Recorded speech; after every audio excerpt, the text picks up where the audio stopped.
In this video, I'll show you how to take a Mailchimp API key.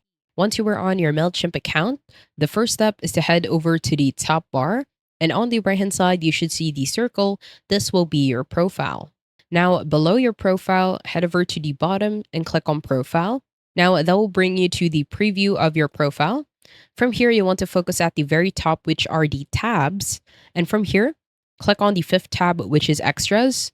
And below Extras, click on the second option, which is API keys. Now on Extras, as you can see here on our API keys, if we scroll down, we do not have any active API keys. The reason for that is we have to create an API key. Now in creating an API key, if you see here a egg, this is a cracked egg, head over to the bottom and click on Create a Key. Once you do that, you'll be taken to name your new API key. And on the API key name, you want to make sure that this is descriptive. Let's say you're going to use this for an integration like Zapier. So you want to make sure that this API key will only use Zapier. So let's say this is for Zapier integration. And once you're done, head over to the bottom and click on Generate Key.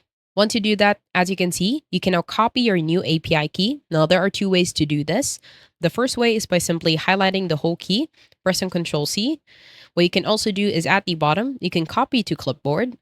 And if we try pasting this on the search bar, you will see that we have successfully copied this key.